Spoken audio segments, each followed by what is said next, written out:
5, 4, 3, 2, 1.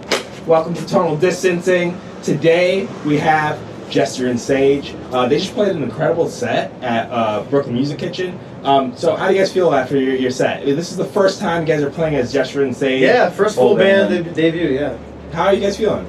Really great. I mean, it's weird because when we're playing, our sound experience on stage is like very warped and weird. Like all we could hear was like the delay of our vocals.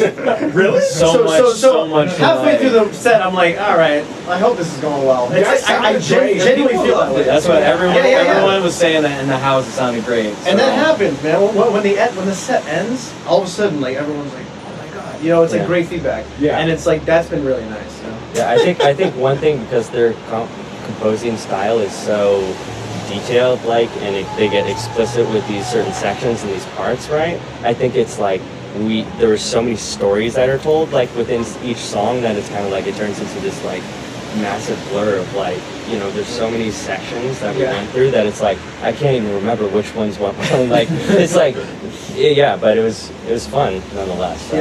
Yeah, but I feel really good. The audience response has been amazing.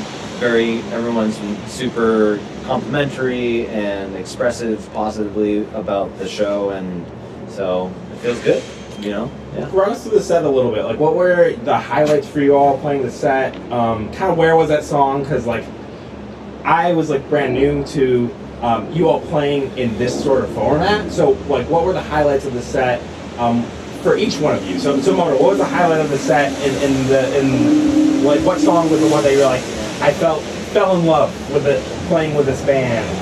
What song was that for you? I like the Within the Moment.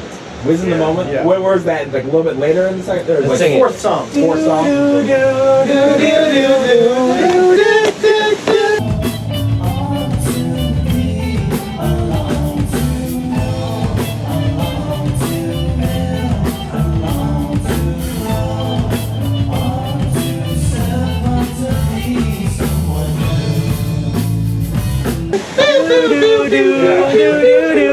I like the bass line. He likes the bass line. I remember that bass line. Aw, he's alive. He's alive. How does that feel for someone to like the bass line you wrote? Oh, it feels amazing. As a guitar. Especially when it's Motonori Kobayashi, man. Alright. Take a shot. Alright. What was the song for you that like really set this Life up? Tunnel. It was the song right after, actually. Okay. That was like the outlandish song where it's like, I hold my head up high and light. And then it goes to... I was really excited for that one. Did you guys like hear?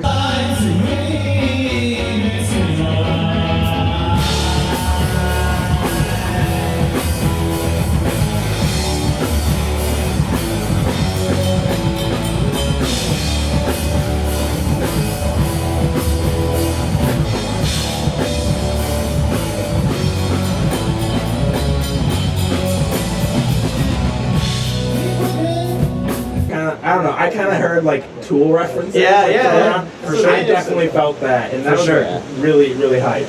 Yeah. All right, Ian, yours. Oh man. Anyways, Come on. Colby, you were just like a whiz of like the soundscape and bridging. That's why we brought him on. Is that just like that was my favorite? Just between the songs. Well, that was crucial. We really drilled that. We were like, we really want. Yeah, exactly. Yeah, so it's like I had a lot of notes for this set, which is awesome because it really made learning this music a lot of fun, and you know, on stage a lot of fun. There was a little bit of that stress because each song it's like you're playing something new, right? You're playing a new patch, a new keyboard, right? And there's, you know, you might have to tune. Like, I mean, there was one song where it's like I got midway through the song, I was like, I gotta be in drop C, because it's like there's so much juggling, and so it's what are the highlights for me? It's I think like anytime they give me permission to just be like go weird, or like one of the cues, like the first cues from like our first rehearsal was like Unleash the Dragon. Yes. Right? And it's like I've just kind of like gone with that of like that's like been my motto for learning my motto. for learning all these songs, right? It's like right. there's a lot of instructions. It's like learning this music, right? It's like a board game. It's like, hey, this is how you win the game essentially, right? Yeah. And you have to follow these steps, right? And then there's some points where you get to unleash the dragon, right? All right, I got my answer. Ian, got your answer? It's weird to say, but the one cover we played, System of a Down's Aerials, like really dropped in tonight for me.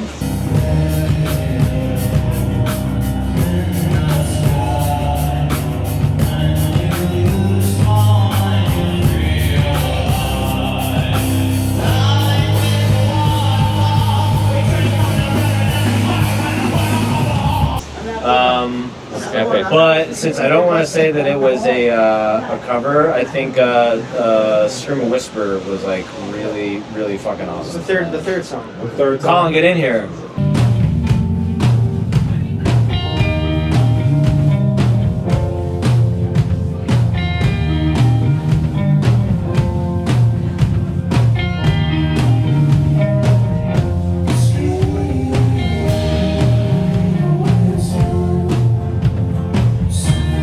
Yeah, what was your favorite song in the set? Favorite song.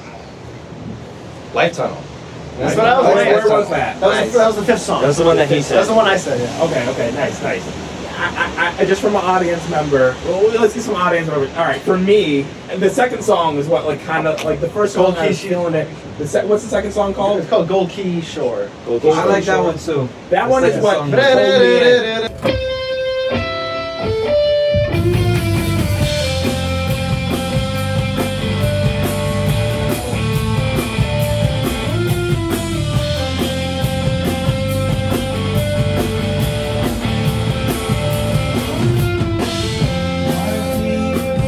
Cool. It pulled me in a lot. What was it for you, Gary? That was the second one. Yeah, That was the second so I live with this gentleman here, the guitarist, who's an amazing guitarist. He likes Roger Waters. And he's been bending it the entire Wait, you mean set. David Gilmour? Is it David Gilmour? Yeah. He likes Roger Waters too. I do love Roger Waters. It's a take two. No, we're keeping take one. So I've heard all their songs acoustically, like just him and Ian on djembe. And this is the first time I've ever heard them with like a full band, like a drummer, like a bassist, and this was like incredible for me. And my favorite song was obviously Aerials.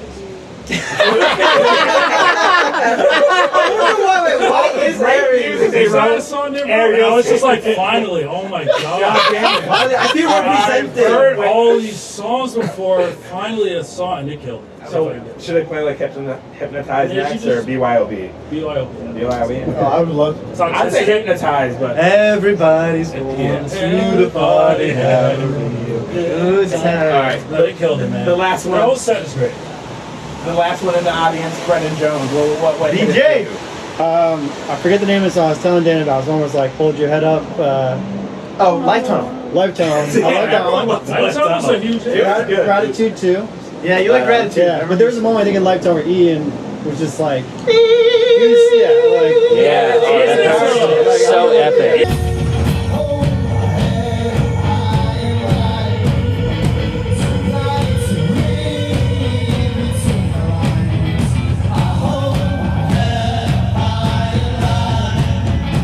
He's a behemoth, man. He shakes his shoulders. I'm like, fuck yeah. How was he? How was he? Wait, He's incredible.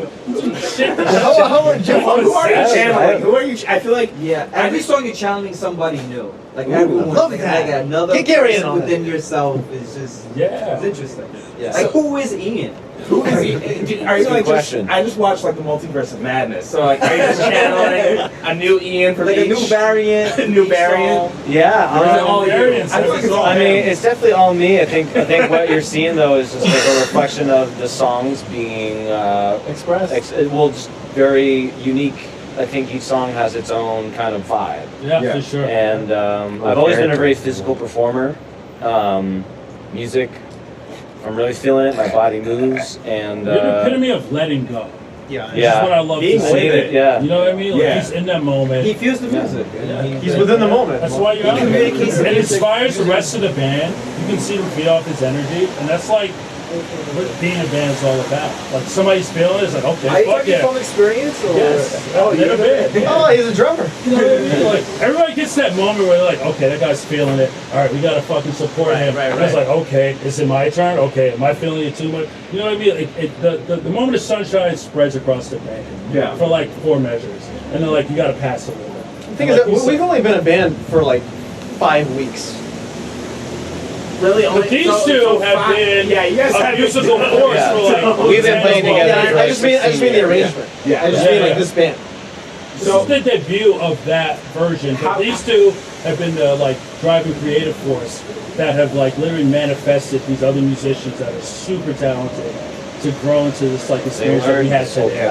And it's a beautiful experience. How do you guys feel that like sort of transition? Huh? Check my memory. All right. How did that whole transition like work for you all in terms of you two are very comfortable playing together, and then you're trying to get more people involved in it. What were like the easy parts and what were the challenging parts of that? Good question. The easy parts were the fact that we have incredible musicians. That made it easy. The difficult part was just, like Colby was saying, the arrangements are very detailed, they're very specific. And a lot of these songs honestly have been written for like years, but because of life and physically being in different cities, I moved to New York earlier than Dan did, and we didn't have the band to we just had it in our heads. So I think the difficult part was just getting it done in 5 weeks, scheduling. I think honestly the most difficult part was scheduling, making sure we can get everybody to do sectionals, you do solo rehearsals. We did a lot of individual. We sat with Kobe one-on-one two stuff. to 3 or 4 times, and because he has 5 instruments. He's got 3 keyboards and He was just all over the place.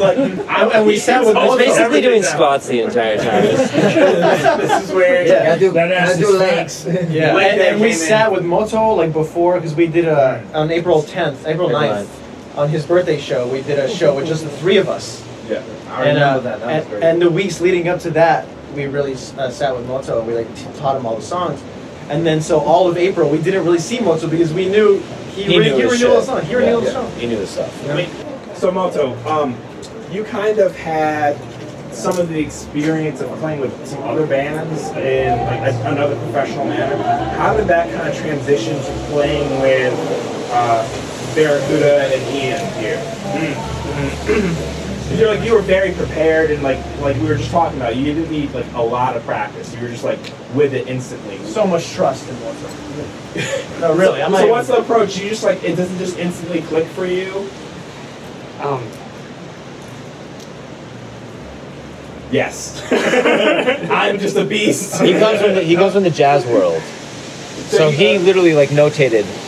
We sent him audio recordings and he notated it all. So explain how we would teach you the music and then how you digest it. Yeah, he sent me tutorial video Yeah. Tutorial videos. Yeah. and I transcribe that. He transcribes the parts. See that whole approach of I'm very with you because that whole approach. Again, I'm not going to transcribe everything, but I'm very much a person where if I'm playing with someone else, I'm writing out. When I played with Slogan, I wrote out their whole section, what the chord changes are, just because it's you have that thing where it's the muscle memory of writing things helps it lock into your brain then. So the music sheet is for memo. I memo, I practice, play sometimes, Yeah. and then memo. Yeah, so that you did a great job. I wouldn't be able to tell that you were the one that practiced the least, sort of you were very locked in. So that was awesome. And I gotta say, it's super cool to see our song name on a piece of sheet music, and it's got just beautiful music notation all over it. Moto wrote it himself. We can sell that shit. Here you go. Ultimate guitar. The arrangement. Maybe not ultimate guitar because it's not tabs. Music score. All right. So with that, any like kind of final thoughts on this gig? What's coming up next? You guys have anything coming up? June next? 18th, June at the Delancey. At the Delancey. June 18th. Friday night or Saturday night? I'm not sure. I think it's Saturday. Yeah, at like 9 p.m. Saturday, June 18th. See Jester and Sage again performing at the Delancey in New York City. 9 They're p.m. fantastic. 9 p.m. 9 p.m. Any additional like last thoughts? You know, what's gonna be different at the next gig? Just tighten things up, man. We film everything. We got you helped us out a lot. Thank you very much. We film everything.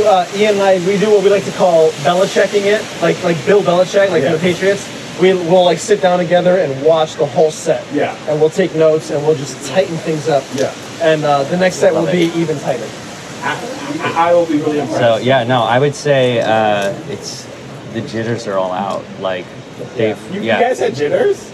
Yeah, I this did. is our first show. Oh yeah, I was stressed out. I had so many things to do. You did such a great job. You'd be stressed out. I was stressed out. But if you go back and you watch that video, it's like I was having fun. You'll see, just nonstop. But yeah, next time it'll just be like, I think everybody will just be like off book.